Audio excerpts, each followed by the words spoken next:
मैं विशेष रूप से डॉक्टर राहुल कराड़ जी को धन्यवाद देना चाहता हूं कि जब पिछले कार्यक्रम में वर्चुअली मैंने भागीदारी की थी तभी आपने कहा था कि हम पंचायत पार्लियामेंट के कार्यक्रम का आयोजन करेंगे और मुझे आना है। तो मैंने तय कर लिया था कि गांव के विकास के लिए और पंचायतों का विचारधारा के लिए जो कार्यक्रम है उसमें मुझे भी भागीदार होना।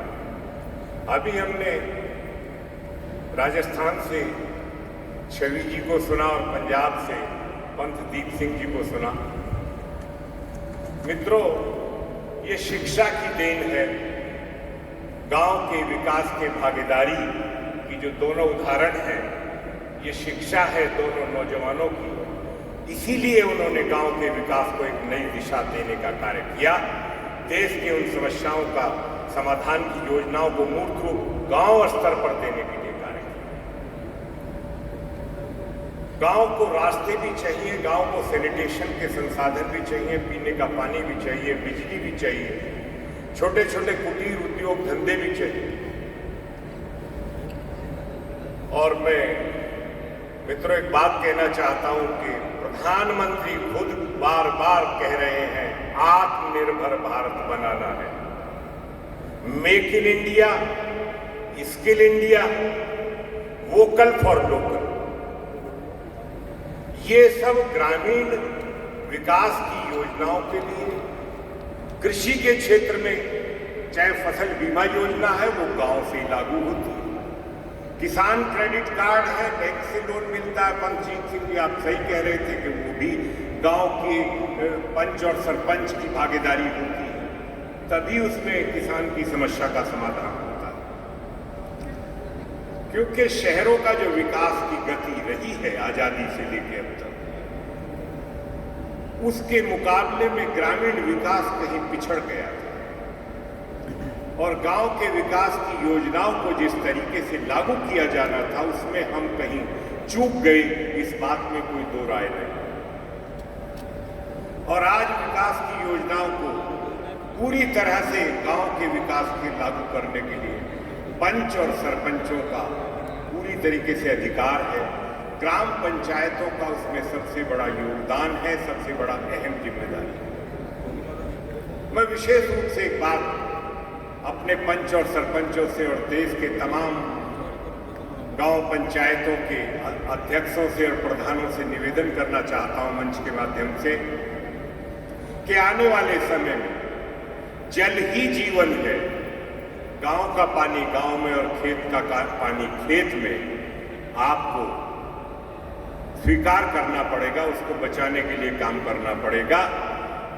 ये सही है कि तालाबों की सफाई बहुत जरूरी है, लेकिन ये भी समय की आवश्यकता है कि रेन वाटर हार्वेस्टिंग को प्रत्येक घर में अगर हम भूजल को रिचार्ज करने की व्यवस्थाओं पर ग्राम पंचायत काम करेंगी, तभी भविष्य में जो पानी का लेवल है बहुत नीचे चला गया उसमें सुधार हो।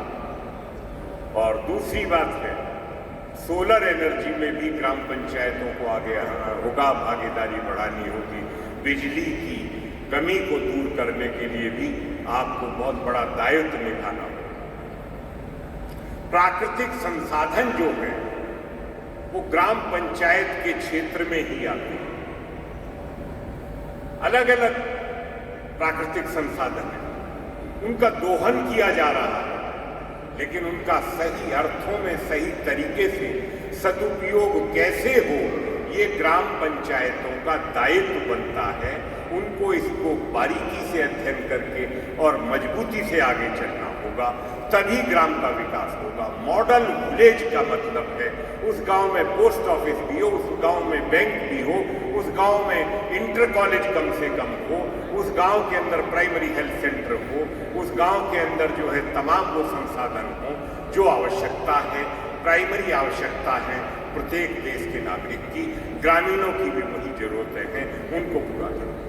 लेकिन एक और जिम्मेदारी, एक और फर्ज मैं निवेदन करूंगा सभी ग्राम सरपंचों से कि आने वाले वक्त में आपको सहकारिता में भागीदारी बढ़ानी होगी। आने वाले वक्त में आपको फार्मर प्रोड्यूसर्स ऑर्गेनाइजेशंस में ब्लॉक लेवल पर आपको सबको मिलकर जिला पंचायत को काम करना होगा। आपको बाजार में भागीदारी के लिए जिला की जो पंचायतें हैं और जिला पंचायत के सदस्य हैं और गांव के सरपंच हैं, उन सबको बाजार के अंदर अपनी भागीदारी बढ़ाएंगे, तभी आप आर्थिक रूप से मजबूती दे पाएंगे। क्योंकि गांव का ढांचा पूरी तरह कृषि पर आधारित है, किसानों का पूरी तरह कृषि पर आधारित है। और जब कृषि पर आधारित आर्थिक ढांचा है, ये सच्चाई है कि सरकार बहुत पैसा योजनाओं के लिए दे रही है और वो अब तो सीधे आपके खाते में आ रहा है और उसका सदुपयोग आप कर रहे हैं। ये डायरेक्ट बेनिफिट ट्रांसफर की जो बात की गई है, इसमें ईमानदारी है, पूरी तरह ईमानदारी है। आप देखिए किस तरीके से आज किसानों के खाते में केंद्र सरकार 2,000 रुपये प्रति 4 माह में, 6,000 रुपये साल, 1,64,000 करोड़ रुपया सीधे डीबीटी योजना के तहत इस देश के 12 करोड़ किसानों के खाते में ट्रांसफर कर रही है। ये ईमानदारी है, ये ट्रांसपेरेंसी है आर्थिक नीतियों को लागू करने में। इसीलिए मैंने कहा कि इसी तरीके से ग्राम पंचायतों को भी सीधा पैसा दिया जा रहा है, उसमें ट्रांसपेरेंसी बढ़ती जा रही है। हमारे मित्र खादी विलेज इंडस्ट्रीज कमीशन के चेयरमैन भी हैं, बैठे हुए हैं विनल कुमार जी, तो उनका भी बहुत एक योगदान है कुटीर और उद्योगों में किस तरीके से खादी विलेज इंडस्ट्रीज कमीशन की सेवाओं का उपयोग आप छोटे कुटीर उद्योग धंधों को बढ़ाने के लिए, रोजगार देने के लिए आप उनका प्रयोग कर सकते हैं योजनाओं का। इसलिए लीडरशिप की जरूरत है। इसलिए मैंने कहा कि राहुल कराड़ जी, आप जो लीडरशिप डेवलप कर रहे हैं अपने इंस्टीट्यूशन के द्वारा, अपने विचारों के द्वारा, अपनी योजनाओं को लागू करने के लिए, ये देश के आने वाले पीढ़ी को आप नई दिशा देने का आपका इंस्टीट्यूशन काम कर रहा है। तो मैं आपको बधाई देता हूँ, एक ऐसे शुभ कार्य की शुरुआत आपने की है जिसमें बहुत बिरले लोग ऐसे विचारों को अपनाने के लिए आगे बढ़ रहे हैं। क्योंकि मेरा अपना अनुभव रहा है और वो अनुभव कहता है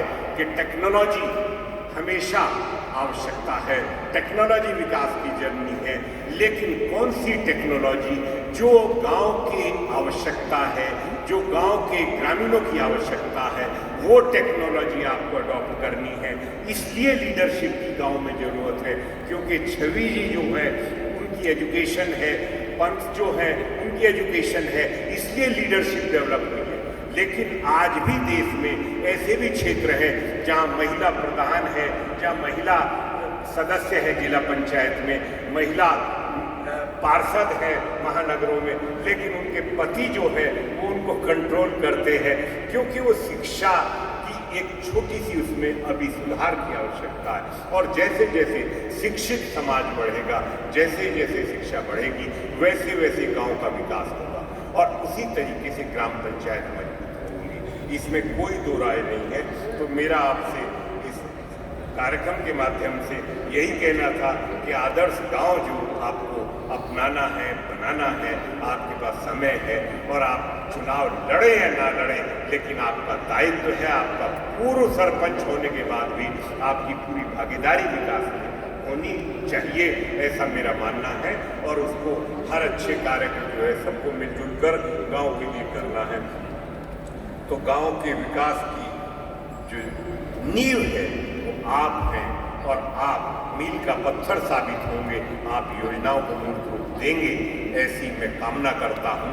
और ये विश्वास है मुझे पूरी तरह से कि गांव का प्रत्येक गांव का सरपंच अपने गांव को मॉडल विलेज डेवलप करने के लिए काम करेगा और तमाम सरकार की योजनाओं को मूर्त रूप देने का कार्य करेगा। यही कर्म और यही धर्म आप सबका देश के तमाम पंच सरपंचों का बनता है। मैं ज़्यादा समय न लेते हुए स्वदेशी और ग्राम स्वराज के सच्चे आदर्शों को और भारत को आत्मनिर्भर बनाने के लिए भारत के रूप में आपको मॉडल विलेज को अपनाकर और आगे बढ़कर बनाकर ही आप देश में परिवर्तन ला सकेंगे। इन्हीं शब्दों के साथ बहुत बहुत आभार माननीय मुख्यमंत्री जी का, स्टेट असेंबली का और गोवा सरकार का, और खास तौर से MIT के एग्जीक्यूटिव डायरेक्टर राहुल कराड़ जी का बहुत बहुत धन्यवाद। जय हिंद, जय भारत, वंदे वंदे वंदे। नमस्कार। नमस्कार।